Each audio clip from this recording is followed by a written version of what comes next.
John and Ken show continues here. John Cobelt and Ken Champeau. Oh, when we come back after the 4 o'clock news, it's the return of the Occupy people. I really thought it was over. The Occupy Oakland people really went for it over the weekend. And Occupy D.C., they were given a deadline to leave. I'd forgotten about them because they're pretty far away, but they're still camped out. Oh, I thought they were gone. I didn't know they were still in business. No, you know what happened, which is just worth noting for a minute here. They walked around with those flyers to try to tell the people in D.C. that it was time to go. One guy got really worked up, and he started following the federal agent and tearing up the flyers. They stun gunned him. Oh, good. Yeah, they stun gunned him. Any video of that? And dragged him off. Yeah, there is. Yeah, because one of the Occupy people contends that he was handcuffed when he was stun gunned, but apparently the video shows he was not handcuffed when he was stun gunned. So, because they're claiming police brutality. He's already in cuffs. Why'd you have to stun him? But they claim that I didn't look at the video, but they say that the video shows he had not been handcuffed. I don't care if he's duct taped and handcuffed and tied up with rope and then he's stun gunned and pepper sprayed. Who cares? All right, well, we'll tell you these people about what happened in Oakland and D.C. coming up after 4 o'clock. Jerry Brown is still making the rounds, not on this show. But anyway. No, because we would point out what a big fat liar he is. He was on Channel 7's Eyewitness Newsmakers, one of those Sunday morning news programs, with reporter Adrian Alpert. This clip, he's still making a pitch for the bad budget and the need to grab more of your tax money. Let's listen. We have less money now relative to our wealth than we were spending 15 years ago. And the reason why schools get cut is schools are where most of the money goes. So if we have less money than we need, schools will take a rather large part because they are a large part. This is just arithmetic.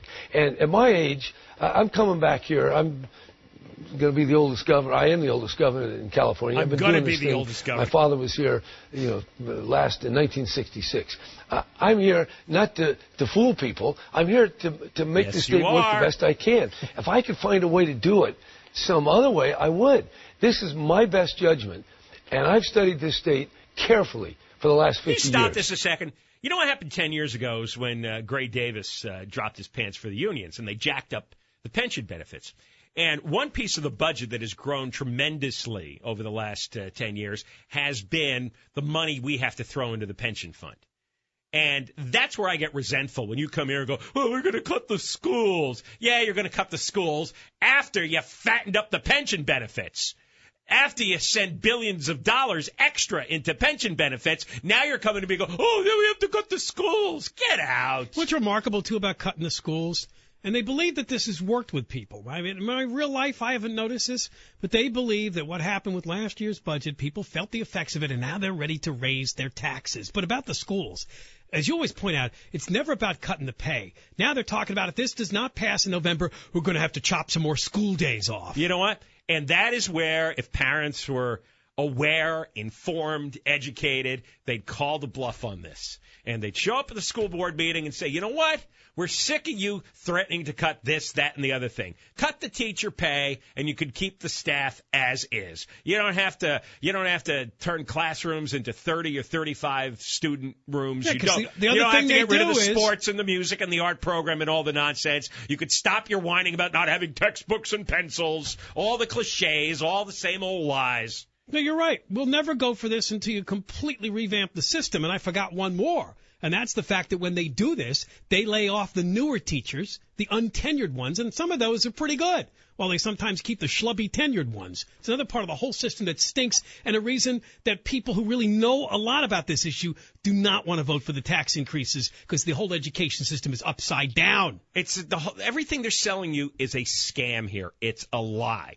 And they're relying on your emotion that you're going to clutch your pearls and go, oh, my children are going to suffer. My school is going to suffer. No, it's not. You know what? The teachers are making $72,000, $75,000 a year. Maybe they ought to make 60 or 65. How about that? Let's do that 10%, 15%, 20% cut and let them live on it. And if they don't like it, they can go to Missouri. Seriously. You don't like it? That's what the job pays now. It's the way it's done in every business environment. Here's what the job pays. You don't like it? Go find somebody to pay you more. That's what it pays here. All right, let's finish up this one. We need some more money. The growth is coming back. We created in California, the businesses, the private individuals, 240,000 new jobs. That's a rate much higher than the nation as a whole. So we're coming back.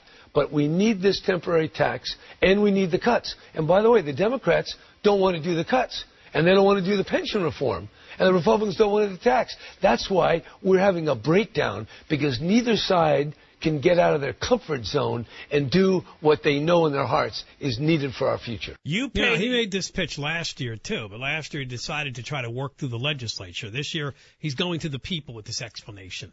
I think Schwarzenegger tried this, too, a couple of years ago, although he eventually got a couple of Republicans to turn and vote for the tax. You pay more in taxes, believe me, there's going to be no change with the unions.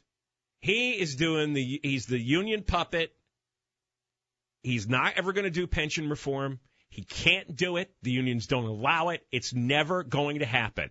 All that they're going to try to manipulate is taxes out of you. They are never going to do the other end of this. Never, never, never. So don't participate. Fold your arms. This is a great game of chicken we're playing, and so far we're winning the game. They kept saying over the past few years that all these cuts and cuts and cuts is going to devastate. Nothing got devastated, okay? We all went on. We're living fine. There's no big crime because government's been cut by a few percentage points. Nothing bad has happened. Nothing. And everybody knows this. For all the cuts they've done, nothing bad is happening. And we have to keep reiterating, big lie here, he's raising spending this year by 7%. Turn that into a 0 instead of a 7, and you don't need any sales tax. You don't need any income tax increases. You don't. All right, now let's move to the other large turd in the wagon that he's dragging around the state, and that, of course, is high-speed rail. Are you concerned about continued funding? We've got about $9 billion in bond sales pending or there, and about $3 billion from the state. That's still $85 billion short. Well, it's not going to be $100 billion. That's way off. But we will invest. Sorry, stop. Because he just says so. Because he says so. Really, Adrian, you have to jump in there and say, now, how can you just say that? Your own high-speed rail board just issued a business plan that says it is $100 billion, and we know it's even more than that. Why don't you just wave off that number? What do you know that they don't? So what is it, 90, 80, 70, 60, 50, 40? What is it? When you say way off, you're right. You're thinking half that. Based on what proof does he have? What evidence? I cannot believe that reporters let him say these things and never say, stop. How much do you think it's going to be, and what's your evidence? What's your proof? And why should we trust your numbers when all the other numbers have been a lie? Now he's saying that this high number they finally admitted to is a lie? Yeah, this isn't numbers coming from one side that's against high-speed rail, another side that's all pro. And the pro side came up with the $100 billion. That's right. And this crazy guy is waving it off. It's not my number. I don't know how much it costs. How the hell would I know how much it costs? What I know is the people who want to build it finally admitted to minimum $100 billion, probably $120, and really $180 when you add Sacramento and San Diego, and then another $100 billion for operation and maintenance. So it's $270. That's their numbers, not ours. I don't have a counter number. That's their number. He's countering his own team's numbers. All right, let's listen to more of this. We will invest with the federal money, because that's most of the money, and we will improve the speed of Amtrak by more than half an hour. We already get 1 million people on Amtrak.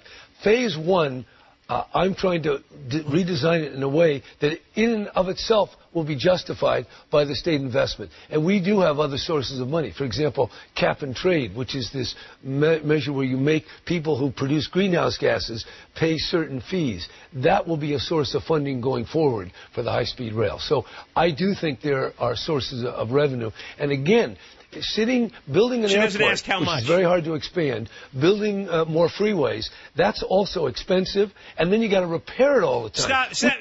There you go again. You don't need more freeways to carry traffic from L.A. to San Francisco. You need more freeways within L.A. to carry traffic within L.A. Even Tom Brokaw asked him that question on NBC Nightly News, and Brown didn't answer it. Tom Brokaw said, well, how am I going to get from east to west or around town? That's where the traffic clogs are. Not driving from L.A. to San Francisco. When a reporter does bring up that issue, Brown doesn't answer it, and then they let him go.